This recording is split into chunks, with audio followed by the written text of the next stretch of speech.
সিদিনাখন আমি যিমানখিনি ধৰ্ম পঢ়িছিলোঁ তাত ওপৰটোলৈকে পঢ়িছিলোঁ, য'ত আমি এইখিনিলৈকে পঢ়িছিলোঁ। তো আজি আমি তাৰ তলৰখিনিৰ পৰা পঢ়িম। তলৰখিনিত তোমালোকৰ কি কৈছে চোৱা, এটা পৰীক্ষা কৰা বুলি দিছে। প্ৰতিটো অযুগ্ম বৰ্গ সংখ্যাৰ দুটা ক্ৰমিক স্বাভাৱিক সংখ্যাৰ যোগফল বুলি কৈছে। মানে যদি তোমালোকৰ এটা অযুগ্ম বৰ্গ সংখ্যা আছে, অযুগ্ম বৰ্গ সংখ্যা মানে ধৰি লোৱা এতিয়া 5টো এটা অযুগ্ম সংখ্যা, ইয়াৰ বৰ্গ ল'লে কিমান পাবা? 25 হ'ল। 7টো এটা অযুগ্ম সংখ্যা, ইয়াৰ বৰ্গ ল'লে কি পাবা? 49 হৈছে। তো এতিয়া ক'ব বিচাৰিছে যে এই 25টো যে পালা, সেই 25টো কি হয়? দুটা ক্ৰমিক স্বাভাৱিক সংখ্যাৰ যোগফল বুলি কৈছে। দুটা ক্ৰমিক স্বাভাৱিক যোগফল মানে বুজি পাইছে চাগে। ধৰি লোৱা 25টো তোমালোকে কি কৰিব পাৰা? 12 যোগ 13, হয় নহয়? তো লিখিব পাৰা 12 যোগ 13। 12টো এটা তোমালোকৰ কি সংখ্যা হয়? ক্ৰমিক সংখ্যা হয়। ক্ৰমিক নহয়, স্বাভাৱিক সংখ্যা হয়। 13টো তোমালোকৰ কি হয়? স্বাভাৱিক সংখ্যা হয়। আৰু যদি তোমালোকে মন কৰা 12 পিছতে আমি 13 পাওঁ, যেতিয়া আমি 1-2খন পঢ়োঁ 12 পিছতে আমি 13 পাওঁ।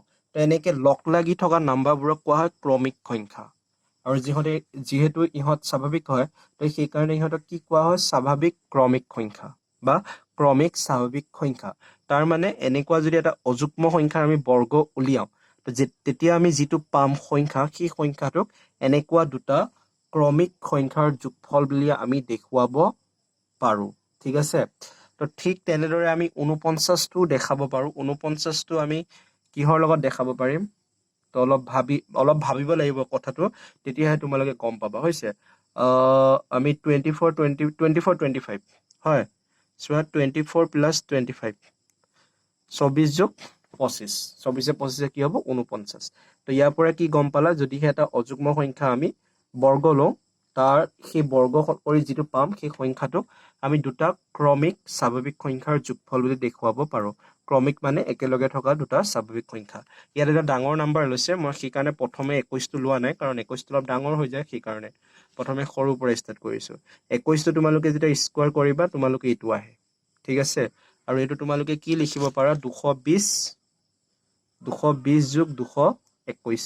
220 আৰু 221 তোমালোকে একেলগে পাবা ন? গতিকে সেই দুটা তোমালোকৰ কি হৈ যাব? ক্ৰমিক স্বাভাৱিক সংখ্যা হৈ যাব। তাৰপিছত 2 নম্বৰত কি কৈছে? পৰীক্ষা কৰিব দিছে যে দুটা ক্ৰমিক যুগ্ম নাইবা দুটা ক্ৰমিক অযুগ্ম সংখ্যাৰ গুণফল সদায় এটা বৰ্গ সংখ্যাতকৈ 1 কম হয়।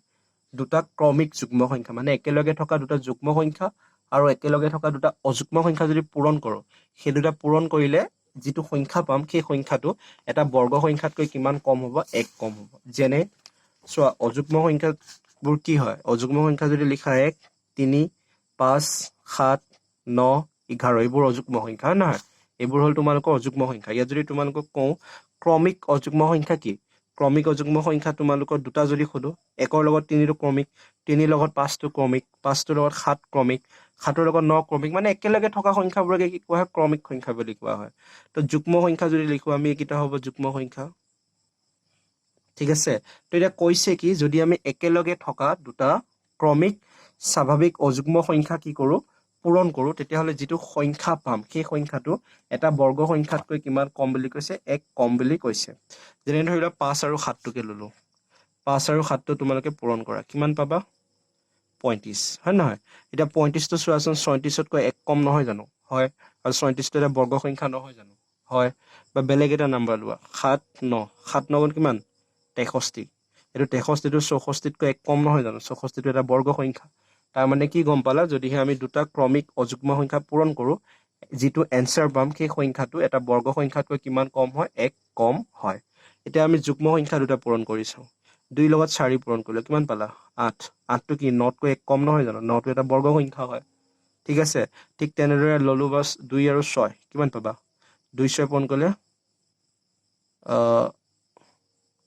ক্ৰমিক হ'ব লাগিব ন? চোৱা, এইটো নোলাব, দেখিছা তোমালোকৰ? 2ৰ লগত 6 পূৰণ কৰিলে ওলাব জানো? নোলায়। 12টো তোমালোকৰ, কাৰণ 2 আৰু 6টো ক্ৰমিক সংখ্যা নহয়। চোৱা, মাজত 4 এটা আছে ন? তো এনেকুৱা সংখ্যাবোৰ নহ'ব।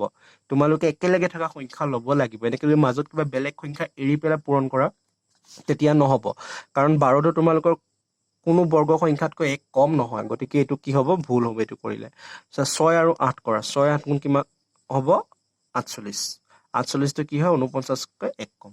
ঠিক আছে আৰু যদি চোৱা 6 আৰু 8 টো তোমালোকৰ কি হয় ক্ৰমিক যুগ্ম সংখ্যা ক্ৰমিক স্বাভাৱিক সংখ্যা নহয় ক্ৰমিক যুগ্ম স্বাভাৱিক সংখ্যা ঠিক আছে তো এইটোৰ পৰা এইটোকে ক'বলৈ বিচাৰিছে তোমালোক এইটো এটা ফৰ্মুলা হয় এই ফৰ্মুলাটো মনত ৰাখিবা a minus a whole into a plus 1 equal to a square minus 1 এইটো এটা মনত ৰাখিবা তাৰপিছত আহিল তোমালোকৰ ত্ৰিভুজীয় সংখ্যা কি হয় চোৱা তোমালোকে চিত্ৰটো ভালদৰে মন কৰা কিতাপত যিটো দিয়া আছে প্ৰথমে এটা বিন্দু আছে তাৰপিছত তিনটা আছে তাৰপিছত 6টা আছে তাৰপিছত 10টা আছে তাৰপিছত 15টা হ'ব তাৰপিছত 21টা হ'ব তাৰপিছত 28টা হ'ব তাৰপিছত আকৌ এনেকে বাঢ়ি গৈ থাকিব তোমালোকে যদি ভালদৰে মন কৰা 1ৰ পৰা কি হ'ল 3 মানে কিমান বাঢ়িল 2 3ৰ পৰা কিমান হ'ল 6 কিমান বাঢ়িল 3 6ৰ পৰা 10 কিমান বাঢ়িল 4 10ৰ পৰা 5 কিমান বাঢ়িল 5 10ৰ পৰা 15 কিমান বাঢ়িল 5 15ৰ পৰা 21 কিমান বাঢ়িল 6 21ৰ পৰা 8 কিমান বাঢ়িল 7 28ৰ পৰা এবাৰ কিমান পাব 8 এটা যোগ হ'ব মানে প্ৰতিবাৰে এক এটা বাঢ়ি গৈ থাকে তো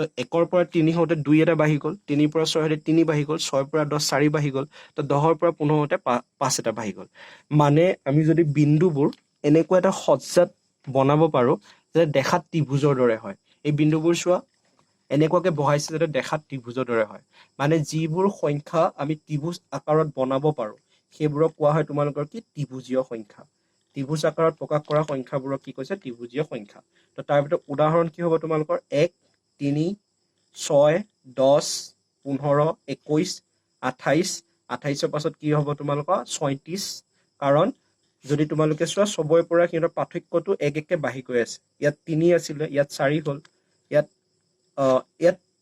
ইয়াত 2 আছিলে ইয়াত 3 হ'ল ইয়াত 4 হ'ল ইয়াত 5 হ'ল ইয়াত 6 হ'ল ইহঁতৰ মাজৰ পাৰ্থক্য 7 হ'ল তেতিয়াহ'লে 28ৰ আগত আহিবলগীয়া সংখ্যাটো 8 বেছি হ'ব হয় নহয় তো গতিকে 37 তো এনেকুৱা সংখ্যাবোৰক কি কোৱা হয় ত্ৰিভুজীয় সংখ্যা বুলি কোৱা হয় তাৰ পিছত ইফালে আকৌ কি ক'লে প্ৰতিটো বৰ্গ সংখ্যাই দুটা ত্ৰিভুজীয় সংখ্যাৰ যোগফল মানে যিমানবোৰ বৰ্গ সংখ্যা আছে সেই গোটেইবোৰ সংখ্যাকে আমি দুটা ত্ৰিভুজীয় সংখ্যাৰ যোগফল বুলি লিখিব পাৰো যেনে চোৱা 1 স্কয়াৰ 1 টো আমি বৰ্গ কৰিলো 1 টো বৰ্গ কৰিলে কি পাবা 1 পাবা ঠিক আছে আৰু এইটো আৰু 1 টো ত্ৰিভুজীয় সংখ্যা হয় আৰু 1 ৰ লগতনো কি যোগ কৰিব আৰু হয় নহয় গতিকে এইটো তোমালোকে হয় বুলি ধৰিব পাৰা বাকি থাকিলে 2 স্কয়াৰ কৰিলে তোমালোকে কি পাবা 4 পাবা 4 টো তোমালোকে 1 + 3 লিখিব পাৰা 1 টো ত্ৰিভুজীয় সংখ্যা 3 টো ত্ৰিভুজীয় সংখ্যা হয় নহয় তোমালোকে এটা প্ৰশ্ন কৰিব পাৰা ইয়াত যে 1 টো ত্ৰিভুজৰ নিচিনা হোৱা নাই তেতিয়াহ'লে এইটো কেনেকৈ ত্ৰিভুজীয় সংখ্যা হ'ল চোৱা এইটো ত্ৰিভুজ ইয়াৰ পৰাই ধৰি লও এই এটা বিন্দুৰ পৰা গঠনটো ষ্টাৰ্ট হৈছে ন প্ৰথম আৰম্ভণিটো ইয়াৰ পৰাই কৰিব লাগিব প্ৰথম আৰম্ভণিটো আমি ইয়াৰ পৰাই কৰিব লাগিব নহলে আমি ত্ৰিভুজ আকাৰত কেনেকৈ পাম ন সেইকাৰণে 1 টো ধৰি লৈছে ঠিক আছে তাৰ পিছত আহিলে ইয়াৰ পৰা কি গম পালে যে প্ৰতিটো বৰ্গ সংখ্যা এটা কি দেখাব পৰা যায় দুটা ত্ৰিভুজীয় সংখ্যাৰ যোগফল বুলি দেখাব পৰা যায় যেনেকৈ 2 টোক যেতিয়া আমি বৰ্গ কৰিম 4 পাম আৰু 4 সংখ্যাটোক আমি 1 + 3 বুলি দেখাব পাৰিম য'ত 1 টো তোমালোকৰ ত্ৰিভুজীয় সংখ্যা 3 টো তোমালোকৰ কি সংখ্যা ত্ৰিভুজীয় সংখ্যা তাৰপিছত 3 টো আহিল 3 টো তোমালোকে স্কয়াৰ কৰা কিমান পাবা 9 পাবা 9 টো কি বুলি লিখিব পাৰিম 3 আৰু 6 3 টো ত্ৰিভুজীয় সংখ্যা 6 টো ত্ৰিভুজীয় সংখ্যা তাৰ মানে কি গম পালা এটা যদি সংখ্যা আমি বৰ্গ কৰি পেলাই যিটো সংখ্যা পাম সেই সংখ্যাটো আমি দুটা ত্ৰিভুজীয় সংখ্যাৰ যোগফল বুলি দেখুৱাব পাৰো হৈছে বুজিছা তাৰপিছত আকৌ কি কৈছে ওপৰৰ বৰ্গফুটবোৰ আকৌ বেলেগ ধৰণেও ভাগ কৰি দেখুৱাব পৰা যায় তো আকৌ বেলেগ ধৰণেও লিখিছে ইয়াত যদি চোৱা তোমালোকে তিনিটা যোগ হিচাপেও লিখিছে ইয়াত 1 স্কয়াৰটো 1 হ'ল তাৰপৰা 2 স্কয়াৰটো কি লিখিলে দুটা ত্ৰিভুজীয় সংখ্যা লিখিলে ত্ৰিভুজীয় সংখ্যা নহয় ইয়াত অযুগ্ম সংখ্যা লিখিছে ইয়াৰ পৰা কি ক'ব বিচাৰিছে চোৱা 1 টোৰ কাৰণেটো 1 স্কয়াৰ কৰিলে তাৰপৰা 1 পালে 2 স্কয়াৰ কৰিলে কিমান পাবা 4 পাবা সেইটো তোমালোকে 1 + 3 লিখিব পাৰা তাৰপৰা 3 স্কয়াৰ কৰিলে কি পাবা 9 পাবা সেইটো কি লিখিছে 1 + 3 + 5 4 স্কয়াৰ কৰিলে 16 পাবা তাত কি লিখিছে 1 + 3 + 5 + 7 ইয়াত যদি ভালদৰে মন কৰা এই যিমানবোৰ সংখ্যা যোগ কৰিছে সেই গোটেইবোৰ সংখ্যা অযুগ্ম সংখ্যা হয় ইয়াত 1 টো অযুগ্ম সংখ্যা 1 + 3 টো অযুগ্ম সংখ্যা 1 3 5 এইবোৰ কি হয় তোমালোকৰ অযুগ্ম সংখ্যা হয় তাৰ মানে যদি কোনো এটা সংখ্যা বৰ্গ কৰা যিমানে বৰ্গ কৰিবা সিমানটা অযুগ্ম সংখ্যাৰ যোগফল বুলি দেখুৱাব পাৰা যেনে 3 টো স্কয়াৰ কৰিছে হৈছে ইয়াত চোৱা তিনিটা অযুগ্ম সংখ্যা যোগ কৰিছে মানে 3 টো স্কয়াৰ কৰোঁতে যিটো পালা 9 পালা ন তো সেই 9 টোক তিনিটা অযুগ্ম সংখ্যাৰ যোগফল হিচাপে দেখুৱাব পাৰিবা 4 স্কয়াৰ কৰিছা তো 4 স্কয়াৰ কৰাৰ কাৰণে কি হ'ব তোমালোকে 4টা অযুগ্ম সংখ্যাৰ যোগফল বুলি দেখুৱাব পাৰিবা তাৰপিছত 5 স্কয়াৰ হ'ব 5 স্কয়াৰটো তোমালোকে কি কৰিব পাৰিবা 5টা অযুগ্ম সংখ্যাৰ যোগফল বুলি দেখুৱাব পাৰিবা কথাটো বুজিছা যেনে কি হ'ব 5টো যদি আমি স্কোয়াৰ কৰো কিমান পাবা 25 পাবা হয় নহয় 5টো স্কোয়াৰ কৰিলে 25 পাবা 25টো তোমালোকে কি বহাব পাৰিবা 1 3 5 7 9 যোগ কৰি চোৱা 9 9 9 18 18 7 25 ঠিক আছে তো কথাটো মানে সেইটোৱে যদি তোমালোকে 6 স্কোয়াৰ কৰা তেতিয়াহ'লে সেই 6টোক তোমালোকে 6টা অযুগ্ম সংখ্যাৰ যোগফল বুলি দেখুৱাব পাৰিবা তাৰপিছত সি নম্বৰটোত কৈছে কি এইবাৰ বৰ্গ সংখ্যা ফুটবোৰ আকৌ বেলেগ ধৰণে ভাগ কৰি দেখুৱা এইবাৰ আকৌ কি কৰিছে চোৱা 1 স্কোয়াৰ টু 1 লিখিছে 2 স্কোয়াৰ টু 1 প্লাস 2 1 কৰিছে 3 square to 1 plus 2 plus 3 plus 2 plus 1 তো মানে কি হৈছে এইবোৰ গোটেইবোৰ এটা এটা প্যাটাৰ্ণত তোমালোকক লিখিবৰ কাৰণে শিকাইছে বাকি আৰু একো নাই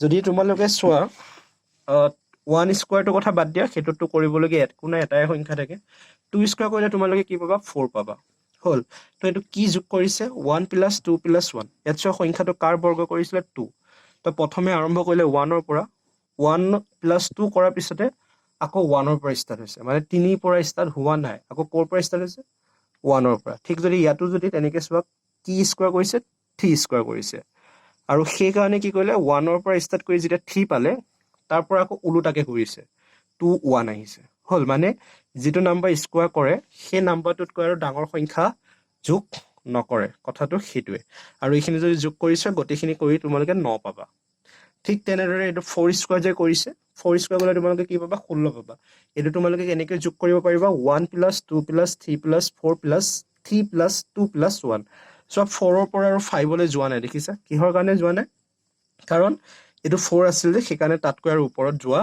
নাই হল তো তেনেকুৱা ধৰণৰ এইবোৰ কিছুমান প্যাটাৰ্ন দিয়া আছে তোমালোকে চালেও নিজে বুজি পাবা হল বাকি আৰু একো নাই এইখিনিয়ে আছিলে এইকেইটাটো ফৰ্মুলা হয় এইকেইটা ফৰ্মুলা তোমালোকে বেলেগ এটা চেপ্টাৰত এনেই পাবা ইমান এইটো চেপ্টাৰ ইমান দৰকাৰ নাই তোমালোকে গম পাই যাবা মই এনে যদি অংকত আহে মইতো কৈ দিম তথাপিও ফৰ্মুলা কেইটা তোমালোকে যদি পাৰা মুখস্থ কৰি থৈ দিবা এইকেইটা ফৰ্মুলা কামত আহিব হল ইয়াৰ পিছৰ চেপ্টাৰত আছে এইকেইটা টেনচন ল'ব নালাগে তাৰপিছত আহিলে এইটো পাঠ্যপুৰাশ্ৰ ত্ৰয় এইটো যেতিয়া পঢ়াম অনুশীলনী যেতিয়া পঢ়াম অনুশীলনৰ লগত সেইটো কৈ দিম এইখিনি তোমালোকে পাই আছে আৰু পাঠ্যপুৰাশ্ৰ ফৰ্মুলাটো জানাই তোমালোকে সেইটো লগত একে নিচিনা অলপ আৰু বাকি থাকিলে শ্ৰেণী অনুশীলনী এইটো শ্ৰেণী অনুশীলনটো আমি অনুশীলনী লগতে কৰি দিম